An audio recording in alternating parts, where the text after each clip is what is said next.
দিন-রাত দেদারসে কাটা হচ্ছে চট্টগ্রামের সাতকানিয়ার বিভিন্ন এলাকার মাটির উপরিভাগ বা টপ সয়েল।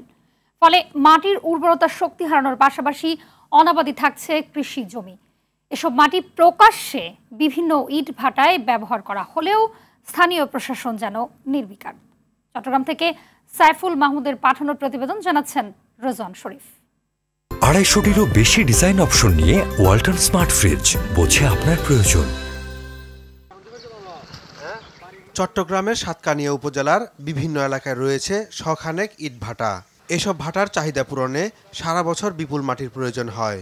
এ সুযোগে কতিপয় অসাধু ব্যবসায়ী কৃষি জমির টপসয়েল কিনে ইট ভাটায় সরবরাহ করছে। এতে জমির উর্বরা শক্তি নষ্ট হওয়ার পাশাপাশি অনাবাদি থাকছে, ভারসাম্য হারাচ্ছে পরিবেশ। উপজেলার কেউচিয়া, ঢেমশা, ধর্মপুর, বাচালিয়া, নলুয়া সহ বিভিন্ন এলাকায় দেদারসে কাটা হচ্ছে টপসয়েল। রাতের আধারে এক্সকাভেটর দিয়ে মাটি কেটে ট্রাক যোগে নেওয়া হচ্ছে ভাটায়। এ বিষয়ে আইনগত বিধিনিষেধ থাকলেও কেউ তোয়াক্কা করছে না। অভিযোগ রয়েছে সংশ্লিষ্ট দপ্তরের সঙ্গে যোগসাজশে অসাধু ব্যক্তিরা এই অপকর্ম চালিয়ে যাচ্ছে। সাতকানিয়া উপজেলার বিভিন্ন ইউনিয়নে কৃষি জমির টপসয়েল মাটি কেটে নিয়ে যাচ্ছে বিভিন্ন ব্রিক ফিলে বা যারা মাটি ব্যবসা করে এরা মাটিগুলি নিয়ে যাওয়ার কারণে আমাদের কৃষি জমি নষ্ট হয়ে যাচ্ছে। রাইতে 10-20 কেন 30 কেন লাগাই দিয়ে অনেক মানুষ লাগাই দিই, অস্ত্র দা কোদাল বসে থাকে তারা। এই বিষয়ে দায়সারা জবাব দিলেন পরিবেশ অধিদপ্তরের এই কর্মকর্তা।